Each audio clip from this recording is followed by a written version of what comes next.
Hello from Gardening at Douentza here in Ireland, and this is a video to show you some recent plant purchases I made, including a wonderful little hanger.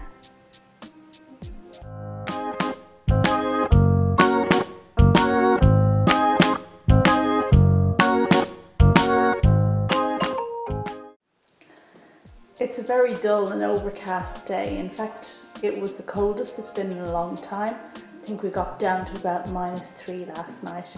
So it's taken a while for the frost to melt and the light is terrible, but I decided to go ahead and make this video anyway. And what I want to show you is, number one, this lovely plant hanger that I recently bought. And there you can see it has 3 levels and 3 little scoops into which the plants can be placed. Now they really are quite small, and I fitted a begonia into the lower one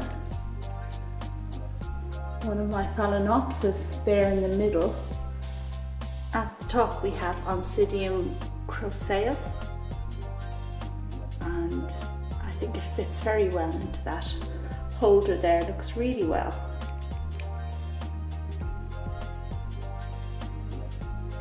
Very pleased with that. They had other ones that were just a bit smaller, but just a bit smaller than that isn't very useful really, because there are very few plants that you can get of a very small size, except succulents. And most succulents and cactuses, in my opinion, don't look well in hanging pots because they don't hang down. So yeah, you kind of need something that you can see because it hangs down. And there we go, just swinging it over there a bit. And I suppose because we're in the neighborhood here, I might take a few moments to mention the orchids that I have in flower that I haven't mentioned up until now. And the first one is a species cross between Cattleya alaorii and Cattleya nobilior. And this one has flowered for me before, but it only ever produces 1 flower on quite a wide plant. Now both of those species Cattleyas are miniatures, so it's no surprise that this is quite a small flower, and I'll just put my finger in there so that you can get an idea. I mean, it's not tiny, but it's quite small. And yeah, so it flowers regularly, but never in any kind of memorable way.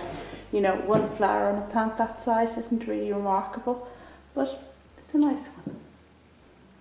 Nice little lip. And below it, what do we have? We have Phalaenopsis pallens, which has 2 flowers at the moment, and they are looking very attractive.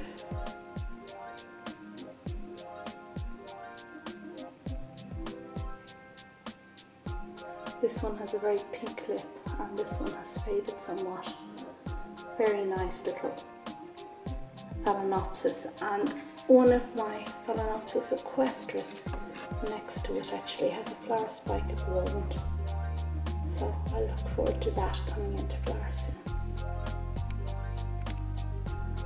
So I've just pulled back a bit from Phalaenopsis pallens, and I don't know if you can see these 2 things sticking up here. This one and that one. There, now you can see them. And they're both spikes from my Psychopsis.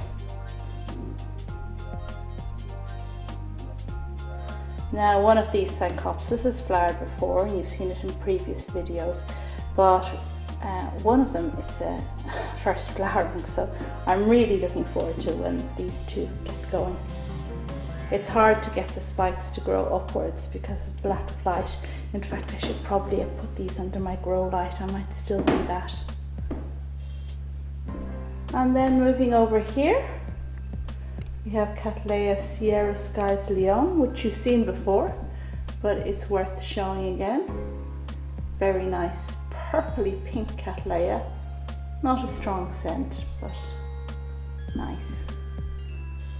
Flowered for the first time 3 years ago, and it's taken this long to get going again.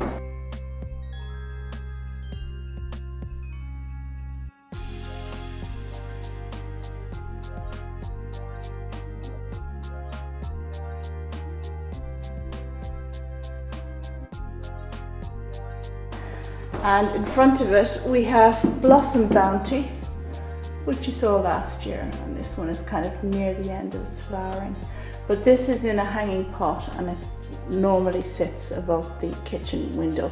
I just moved it over here for the purposes of this video. And they are both flanked by Oncidium sotoanum, which has a magnificent flowering this year and such a fantastic sweet scent permeating the whole room. Well, it must be really a strong scent, because members of my family that don't normally notice scents say they can smell this one. So it's a good one. I think this is probably at its best just now. And we have 4 flower spikes this year. 1, 2, 3, 4, 5 actually, 5 flower spikes. So it's doing well. I love this one. This is my favourite Oncidium. And just before we leave this view, I want to show you the other plant purchase I bought recently, and it's up here past the Christmas cactus, and it's a little cactus. Here we go. So tactile and furry. So Oreocereus is the name, if I pronounced that correctly. Sounds like a very silly name. And while it looks very tactile, the story is that you can actually touch the soft bits, but there are spines just below, just beneath it. So yeah, so you know, you don't want to give it a big hug. You'd regret it afterwards. Isn't that lovely? I admired this cactus when I visited Lynn from Desert Plants of Avalon, I beg your pardon, a while ago, and I'm very glad to have one of my own. So there, and Phalaenopsis Bellavallia there, and up above we have the Masdevallia that keeps on giving, but only ever 1 flower, and this is the second instance of 1 flower. And there's the other one at the back there, fading. So, well, we'll see. I wonder, I think this would probably be still in flower by the time my Orchids in Blue comes around, so I'll show it to you again then. Okay, and that's it really. Just wanted to show you those 2 new purchases, and you know, thought we'd have a glance at some of the orchids that are in flower while we were in the neighbourhood. Thanks very much for watching. Please don't forget to subscribe if you're not subscribed already. And I just want to say that I'm really pleased to see that several of you have bought my book. Some people in the US, in France, in Italy, and in the UK recently.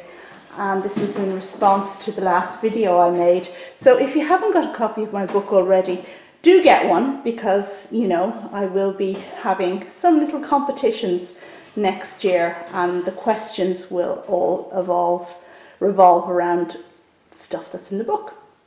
Okay, that's all for now. Thanks very much for watching. Bye.